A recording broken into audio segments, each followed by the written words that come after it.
원래 제가 이끌어가는 순서대로 하면 38장 오늘 읽어야 되는데 주일날 본문이 이 39장 본문이에요. 근데 이제 우리가 이 5월달에 이제 뭐 이삭, 야곱의 이야기, 그 다음에 요셉의 이야기로 아마 창세기를 거의 갈무리할 것 같은데, 요 39장의 본문이 중요하기 때문에 주일 본문을 좀 빼서 우리가 이 말씀을 좀 보려고 하니까 여러분들 이해하셨으면 좋겠습니다. 1절, 6절, 1절에서 6절까지 말씀 한 번 더 여러분 눈이 따라가 주세요. 제가 읽어드리겠습니다. 요셉이 이끌려 애굽에 내려가며 바로의 신하 춘이 대장 애굽 사람 보디발이 그를 그리로 데려간 이스마엘 사람의 손에서 요셉을 사니라. 여호와께서 요셉과 함께 하심으로, 이 표현 여러분들 기억하셨으면 좋겠어요. 여호와께서 요셉과 함께 하심으로 그가 형통한 자가 되어 그의 주인 애굽 사람의 집에 있으니 그의 주인이 여호와께서 그와 함께 하심을 보며 또 여호와께서 그의 범사에 형통하게 하심을 보았더라. 2절 3절 말씀 중요합니다. 요셉이 그의 주인에게 은혜를 입어 섬김에 그가 요셉을 가정 총무로 삼고 자기의 소유를 다 그의 손에 위탁하니 그가 요셉에게 자기의 집과 그의 모든 소유물을 주관하게 한 때부터 여호와께서 요셉을 위하여 그 애굽 사람의 집에 복을 내리심으로 여호와의 복이 그의 집과 밭에 있는 모든 소유에 미친지라.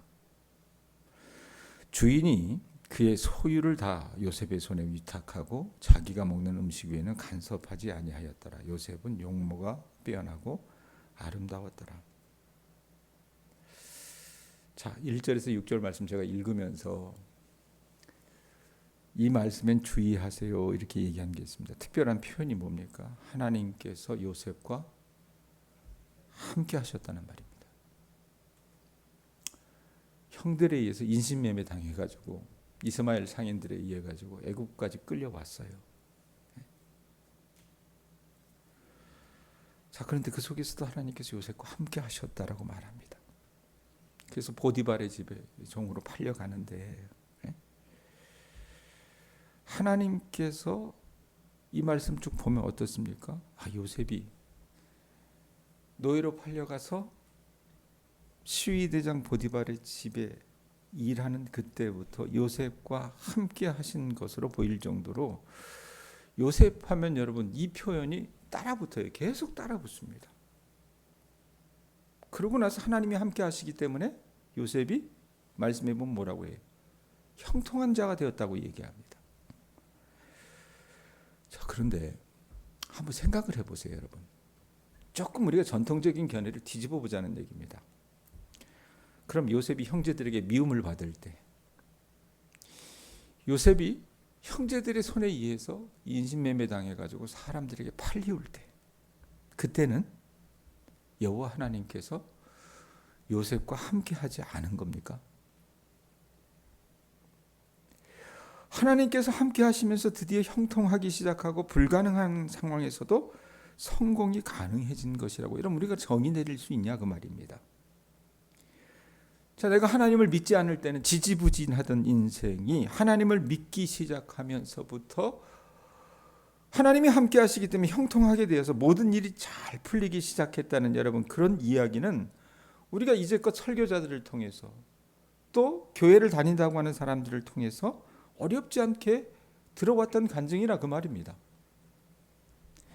사람이 고난을 당하는 것은 그들이 여호와 하나님과 동행하지 않기 때문이다. 또는 여호와 하나님께서 그들과 함께하지 않기 때문이라고 우리가 그렇게 판단한다 그 말입니다. 왜 저 사람은 저렇게 새벽마다 나가서 하나님 앞에 가서 기도했는데 저 집의 자녀들이 왜 저 모양일까? 이런 얘기를 여러분 우리 교인들 가운데 수도 없이 듣는 사람들이 있어요. 예? 자, 그런데 여러분, 성공의 열쇠는요, 여러분들이 농사 지어보셔서 아시잖아요. 내가 아무리 애쓰고 땀 흘리고 수고하고 새벽에 나가서 밤늦게 일한다 하더라도 여러분, 내 노력은 일부분입니다. 우리 성공의 열쇠는 인간의 노력에 있는 것도 아니고 운에 있는 것도 아니어서 여호와 하나님께서 함께 하시면 전능하신 여호와께서 우리의 인생이 풀리게 하시고 형통하게 하시는 것은 일도 아니지 않겠는가, 이렇게 생각하는 사람들이 많아요. 자, 그렇게 보면 하나님이 함께 하지 않으실 때는 요셉의 인생이 힘들었다가, 하나님이 함께 하시지 않을 때는 요셉이 어떻게 해요? 형들에게 미움을 받았다가, 그래서 그렇게 노예로 팔렸다가 하나님이 함께 하셔서 요셉의 인생이 풀리기 시작한 것일까? 우리가 그렇게 생각해야 하는가? 이런 물음 한번 해보시라고 말입니다. 그렇게 따지면요, 우리 교회 교인들 가운데 하나님께서 함께 하시는 인생은요 거의 없는 것 같아요. 자, 이런 정의를 가지고 우리가 바라봐야 되는가? 그건 아닌 것 같다는 얘기입니다. 물론 압니다. 여러분, 우리가 힘들고 어려울 때 그 이유가 하나님이 나와 함께 하지 않았기 때문이라고 한다면 고난을 이해하기 쉽습니다. 또 고난 중에 내가 하나님이 나와 함께 하지 않으시기 때문에 내가 그 하나님 품을 어떻게 파고 들어가야 돼. 그게 내게 유익을 줘.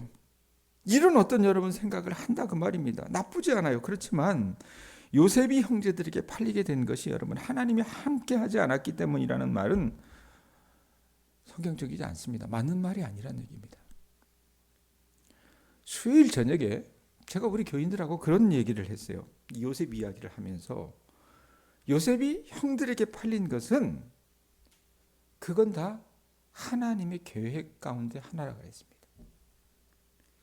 이미 오래전에 하나님께서 어떻게 해요? 아브라함에게 보여주셨던 하나님의 꿈을 실행하는 과정 중에 하나였습니다. 아브라함이 묻거든요. 하나님이 내게 주신 그 언약을 이루실 거라는 보증이 뭡니까?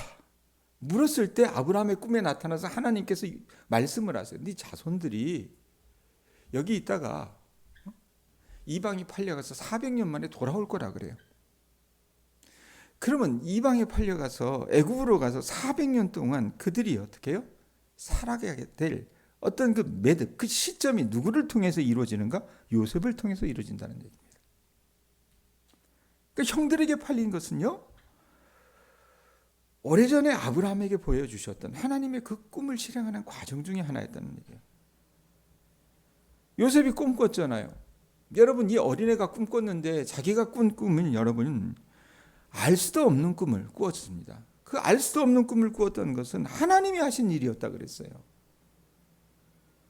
또 형제들이 그를 죽이려고 했을 때 그렇게 착하지 않았던 루벤, 제일 큰 형 루벤은 어떤 사람이었습니까? 페류나였어요. 아버지 척과 잠자리를 같이 한, 입에 담기도 부끄러운 그런 페류나가, 그 루벤이 어떻게 합니까?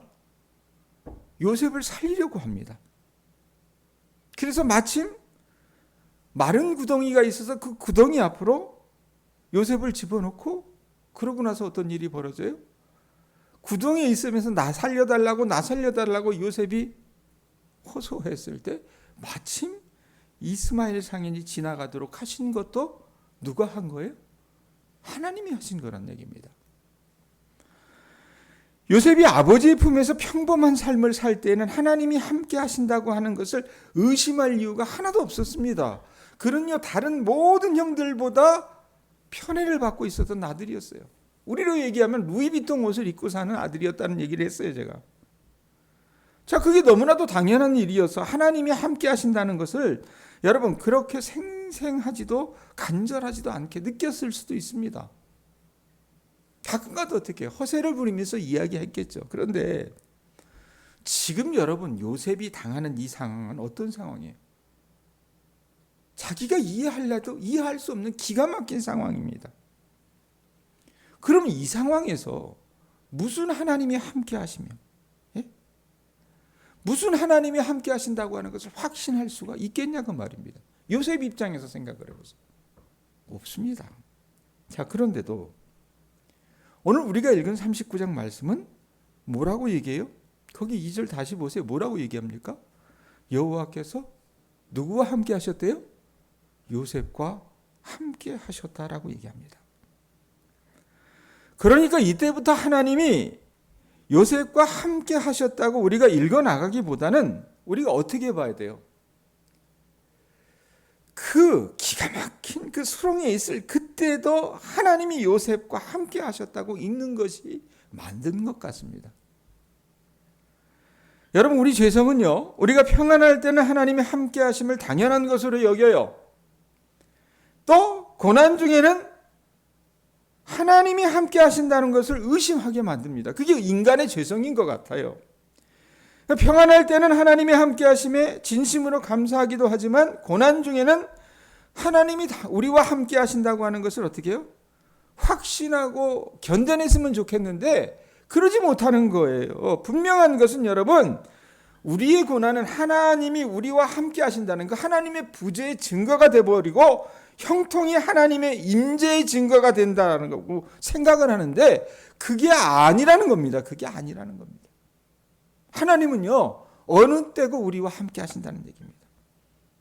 다시 2절 3절 봐요. 여호와께서 요셉과 함께 하심으로 그가 형통한 자가 되어 그의 주인 애굽 사람의 집에 있으니 그의 주인이 여호와께서 그와 함께 하심을 보며 또 여호와께서 그의 범사에 형통하게 하심을 보았더라. 여러분, 요셉이 나중에 뭐가 돼요? 애굽의 2인자가 되잖아요. 예? 총리가 되는 걸 우리가 알아요. 그걸 알기 때문에 하나님이 요셉과 함께 하심으로 그에게 형통한 자가 됐다라고 말씀하시는데, 이 요셉과 함께 하심으로 요셉이 나중에 총리가 되었음을 알기 때문에 이 형통을 우리가 여러분 긍정적으로 볼 수 있을런지 모르겠지만, 그런데 지금 이 입장, 이 상황에선 생각해 보라는 얘기입니다. 창세기 39장 2절 3절의 말씀의 그 상황은요, 요셉이 총리가 되었을 때가 아니에요. 예? 이 사람은요, 왕의 경호대장의 집에 어떻게 몸종입니다. 그러면 여러분, 그 몸종인 요셉의 입장에서는 무슨 형통함이 그에게 의미가 있겠습니까? 그는 여전히 억울하게 외국에 팔려와서 원하지 않는 일을 그저 주인이 시키는 대로 해야만 하는 노예일 뿐이라 그 말입니다. 그가 형통해서 자유해지는 것도 아니잖아요. 주인이 이쁘게 봐서 월급을 올려줘가지고 여러분, 그가 그 월급을 가지고 돈이 많아서 부자가 되는 것도 아니지 않습니까? 여전히 그 신세는 억울하게 팔려온 노예 신세라는 얘기입니다.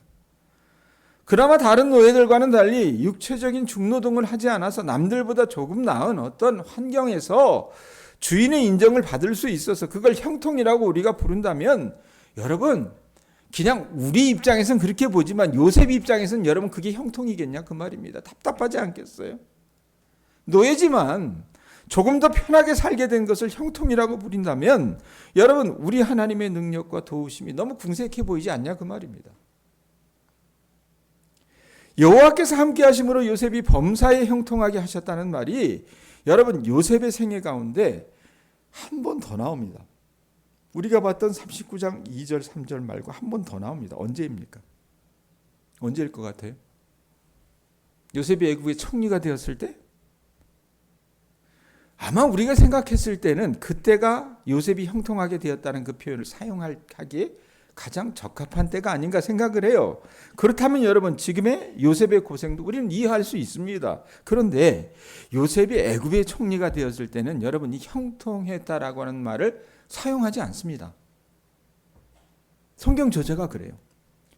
바로가 요셉을 높이 세워서 모든 권력을 요셉의 손에 쥐어주는데 성경은 이 일에 대해서 자세하게 기록을 해요. 자세하게 기록하면서도 단 한 번도 그 요셉이 복을 받았다든지 성공했다든지 형통했다든지 하는 말을 하지 않는다 그 말입니다. 그러면 언제 형통했다라고 말하는가? 그건 바로요, 오늘 우리가 읽었잖아요. 23절 보세요. 23절 같이 한번 읽어봅니다. 39장 23절 읽어봅니다. 읽습니다. 시작. 간수장은 그의 손에 맡긴 것은 무엇이든지 살펴보지 아니하였으니 이는 여호와께서 요셉과 함께 하심이라. 그래놓고 어떤 말이 붙어요? 여호와께서 그를 범사에 어떻게 하게 하셨대요? 형통하게 하셨더라.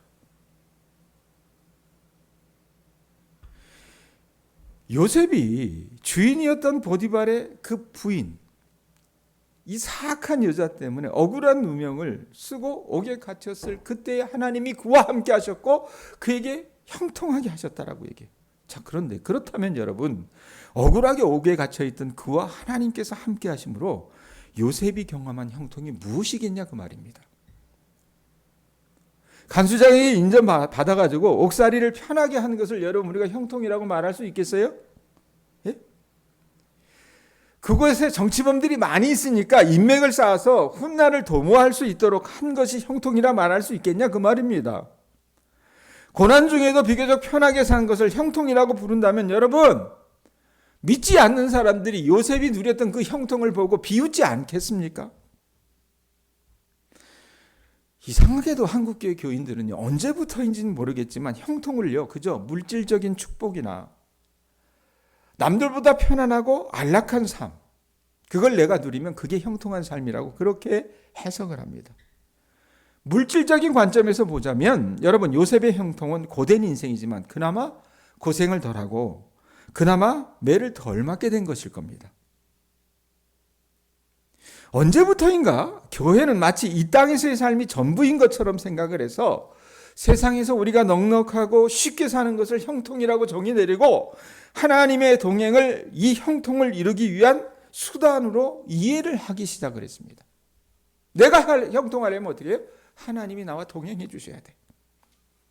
여러분, 우리는 요셉이 애굽의 총리가 되는 것을 염두에 두고 있어서 옥에 갇힌 것도 어떻게 해요? 야, 그것도 긍정적인 과정이야, 이렇게 생각을 해서 이 형통에 대해 큰 의문을 갖지 않아요. 그렇기 때문에 여러분, 오늘 이 새벽에 우리가 이 요셉의 사건에서 형통의 의미를 다시 한번 재정의 내리고 갔으면 좋겠습니다. 성경이 말하는 형통은요, 그저 우리가 편안하고 잘 사는 것이 아니라 요셉의 인생 속에 하나님이 일하셨던 것처럼 하나님의 뜻에 순종함으로 우리 인생 속에 하나님의 계획과 뜻이 이루어지는 것으로 보아야 합니다. 무슨 말이냐? 요셉이 애굽의 총리가 되든 옥에 갇히든 이 모든 일이 하나님의 계획 가운데 있는 거라 그랬잖아요. 아브라함의 자손으로 하여금 큰 민족을 이루도록 하기 위한 과정으로 봐야 된다는 거예요. 요셉 이야기의 절정은 여러분, 요셉이 출세한 것, 총리가 된 것이 아니라 그 요셉이라고 하는 인생을 통해서 요셉의 가족들이 애굽으로 가게 되었다는 데 있었다는 것을 우리가 잊지 말아야 됩니다. 그래서 여러분, 요셉 이야기는 요셉이 출세해서 국무총리가 된 성공담이 아니라 하나님이 구원하신 그분의 구원 이야기로 우리가 봐야 된다는 얘기입니다. 요셉은 그것이 어떻게 하나님의 일이 되는지, 하나님의 계획이 무엇인지 이 39장의 상황에서는 이해하지 못했습니다. 그런 자기의 삶이 하나님이 아브라함에게 하신 언약을 이루는 과정에 있다는 것을 짐작조차 하지 않았습니다. 감옥에 있으면서 여러분, 그거 그렇게 해석하는 사람이 누가 있어요? 하지만 그에게 주어진 모든 상황에서, 그것이 노예 생활이건 죄수의 생활이건 간에 그가 환경에 좌지우지되지 않고 낙심하지 않고 하나님 앞에서, 하나님이 나를 지켜보세요, 하나님이 여러분들을 지켜보세요, 그걸 보고 계시는 것을 알았기 때문에 하나님 앞에서 살아갔기에 하나님께서 순조롭게 하나님의 일을 요셉의 인생을 통해서 이뤄가셨다 그 말입니다. 그러니까 환난 중에도 요셉이 하나님과 동행함으로써 하나님께서는 요셉의 고난과 억울함이 낭비되지 않도록 하신 거예요. 요셉이 애굽의 총리가 되었다고 하더라도 가족들을 만약에 돌보지 않고, 이런 사람들 많잖아요. 출세해서 여러분 애비도 없이 그냥 나몰라라, 자기 잘 되면 된다라고 생각을 해가지고 가족도 돌보지 않는 사람 많아요. 만약에 요셉이 총리가 돼서 그 가족을 돌보지 않고 흥청망청 개인의 즐거움과 안녕을 위해서 살았다면 여러분, 어떻게 그걸 형통이라고 말할 수 있겠냐 그 말입니다. 고난이나 가난도 낭비되면 안 되고요, 부유함과 편안함도 낭비되면 안 됩니다. 풍족해서 의미가 있는 것도 아니고 가난해서 의미가 있는 것도 아닙니다. 그것이 무엇이든, 그게 풍족함이든 가난이든 하나님이 나를 지켜보고 계시기 때문에 하나님이 나와 함께 하심으로써 거기에 내가 만약에 편안한 삶을 누린다면, 내가 만약에 비난한 삶을 누린다면 그 삶 자체가 제가 의미 있다고 우리 교인들에게 늘 얘기했던 것처럼 그 살아가는 삶에 우리의 사명이 있을 때 의미가 있는 거라 그 말입니다. 마찬가지로 여러분, 우리 그리스도인은 하나님의 뜻을 이루는 삶을 살고 있을 때 그것을 형통함이라고 부를 수 있어야 합니다. 비록 가난해도, 육체적으로 말할 수 없는 고생을 하더라도 그것이 하나님의 뜻을 이루고 있을 때 우리는 그것을 형통이라고 부를 수 있어야 한다 그 말입니다. 그래야 그게 믿음의 사람이라는 거예요. 많이 누리는 것을 형통이라고 부르는 것은 여러분 극히 세상적인 관점일 뿐입니다. 우리는 무엇이 하나님의 뜻을 이루는 것인지 알지 못해요. 하나님께서 어떤 뜻을 이루기를 원하시는지 여러분 살아가면서도 잘 알지 못합니다. 그러기에 우리 인생의 성공과 실패를 여러분 어떻게 해야 돼요? 하나님의 손에 맡기고 하나님이 약속하신 말씀을 따라서 하나님이 기뻐하시겠다 싶은 일들을 어떻게 해요? 내가 힘들지만 은혜로 감당하며 살아내는 것, 그것이 형통함이라 그 말입니다. 제가 20여 년 전에 서울의 연희동에서 사역한 적이 있었어요. 그 교회에 가진 부로는, 그 재산으로는 우리 교회는 상상할 수도 없는 재산을 갖고 있는 사람들이 많이 있었습니다. 돈이 많으니까요, 지체가 높으니까요, 목사를 사람으로도 쳐다보지도 않아요. 자기 몸종 부리듯이 해요. 그래서 나는 이런 교회는 죽은 교회다라고 생각을 했어요. 맨날 하는 짓이 뭐 싸움질밖에 안 해요. 근데 그 교회에 참 믿음 좋은 집사님이 한 분 계셨어요. 싸움 있는 교회에 그들을 섬기는 그 목회자들은 가장 힘이 들어요. 그래서 내가 어떻게 살아야 됩니까, 집사님? 과연 하나님이 함께 하시는 교회입니까? 물었는데 그 집사님이 저한테 하신 말씀이 있어요. 목사님, 그래도 하나님 함께 하시고요.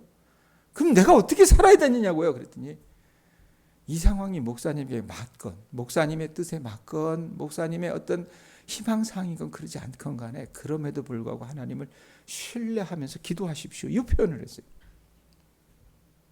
그게 이해가 가요, 이제는. 여러분, 우리가 하나님의 뜻을 미리 알아서 이루어드리는 것이 우리의 책임이 아니잖아요. 그거 아는 사람 누가 있어요? 그저 하나님께서 기뻐하시는 뜻을 이루시도록 내가 가난하더라도 그 가난을 낭비하지 않고, 내가 부하다면 그 부함도 낭비하지 않으려고 최선을 다해 성실하게 살아가는 것이 저와 여러분의 책임이라 그 말입니다. 물론 무조건 성실함이 형통함은 아닙니다. 안락하고 풍요로운 삶을 위한 자기의 야망과 꿈을 이루기 위한 것이라면 여러분 그 성실함은 탐욕이 될 뿐입니다. 하지만 결과에 연연하지 않고 환경을 초월해서 은혜 안에서 내가 어떻게 해요?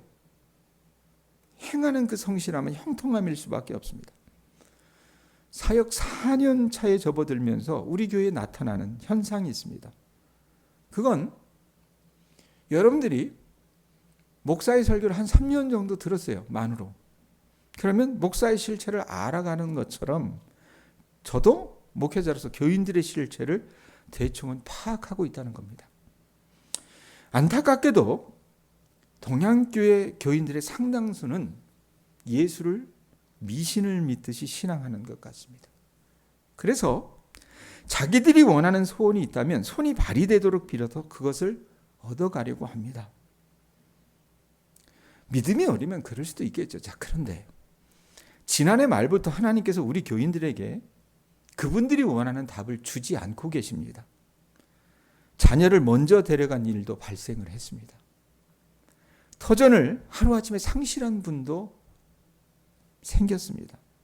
또 늙고 수척해가는 몸과 마음 때문에 인생이 한계에 부딪히는 분들도 여러분이 있습니다. 자, 이른바 그렇다면 이분들의 삶이 여러분, 이분들과 하나님이 함께 하시지 않는 것처럼 보일 것입니다. 우리 눈에는.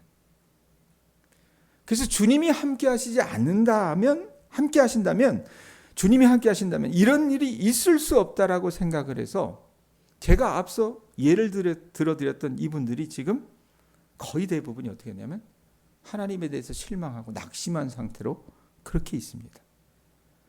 자, 이런 안타까운 상황에서 저는 우리 교우들에게 묻고 싶습니다. 과연 하나님이 우리 동양교회 및 교우들과 정말 함께하지 않으시는 것일까요? 정말 그렇게 보십니까? 저는 그렇게 보지 않습니다. 때로 우리가 바라지 않는 삶의 길을 우리가 혹독히 걸어가야 하는 그런 현실에 우리가 맞닥뜨릴 수 있겠지만 그 상황에서도요, 우리 하나님은 여전히 저와 여러분과 함께 하신다는 것을 아시기 바랍니다. 그러기에 우리가 하는 이 길의 결국이 어떠할지 우리는 알지 못해요.